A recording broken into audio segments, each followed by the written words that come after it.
Tetap pemirsa, segmen berita khusus kembali hadir menjumpai Anda. Pada segmen kali ini, kami akan membawa Anda kembali ke masa lalu, di mana peristiwa ini adalah salah satu bab penting dalam sejarah Indonesia, pemberontakan PRRI dan Permesta. Bersama saya, Azma Aska Sabria, inilah informasi selengkapnya.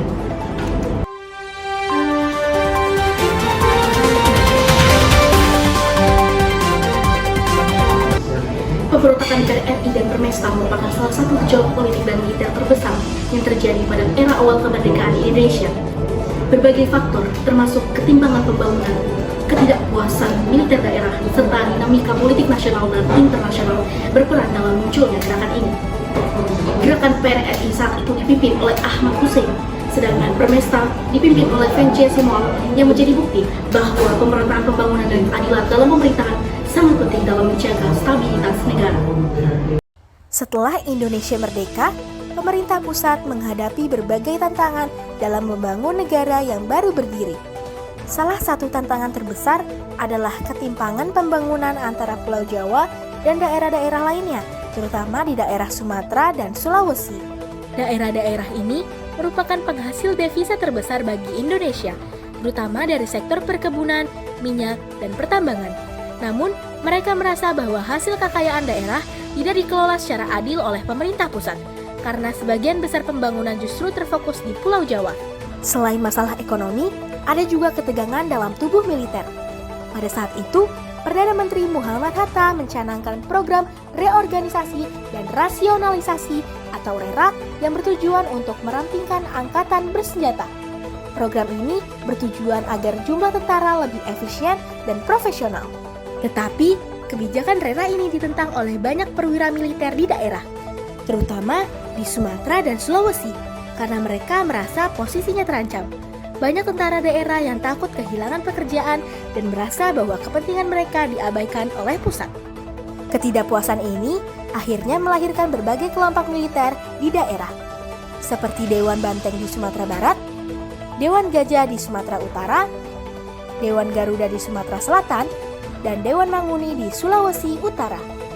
Kemudian, pada 15 Februari 1958, Ahmad Hussein mendeklarasikan PRRI di Padang, Sumatera Barat, dengan Syarifuddin Prawiranegara sebagai Perdana Menteri Pemerintahan Tandingan.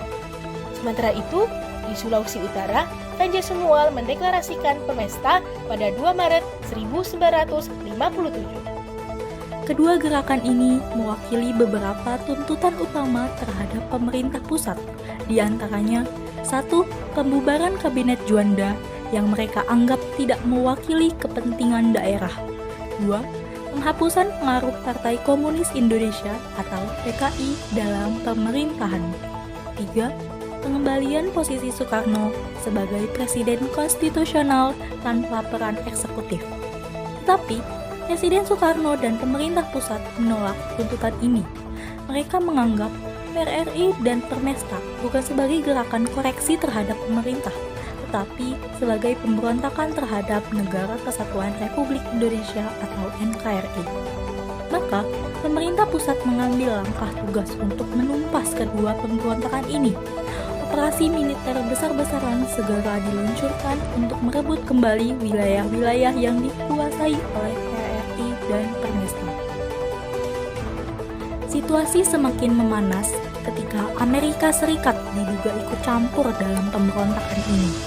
Sebagai bagian dari Perang Dingin, Amerika Serikat khawatir bahwa Soekarno semakin dekat dengan Uni Soviet dan Tiongkok yang merupakan blok komunis.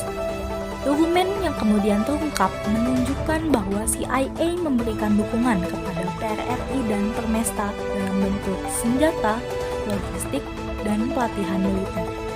Salah satu bukti paling terkenal adalah penangkapan Allen Pope, seorang pilot CIA yang pesawatnya ditembak jatuh oleh TNI saat melakukan misi rahasia membantu pemberontak.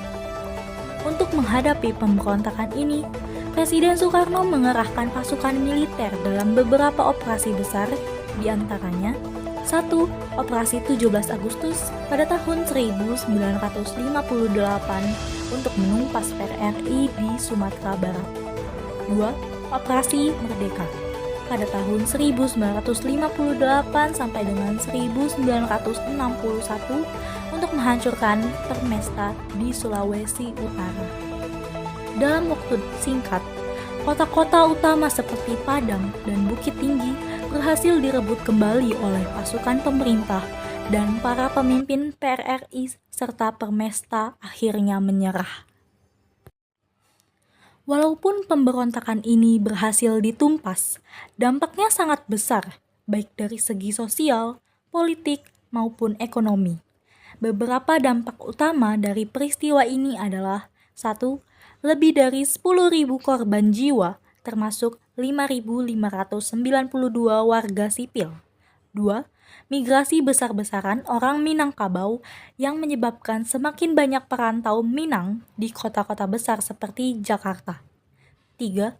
Pembubaran Partai Masyumi dan Partai Sosialis Indonesia atau PSI karena beberapa tokohnya terlibat dalam pemberontakan ini. 4. Hubungan Indonesia-Amerika Serikat memburuk setelah keterlibatan CIA terungkap.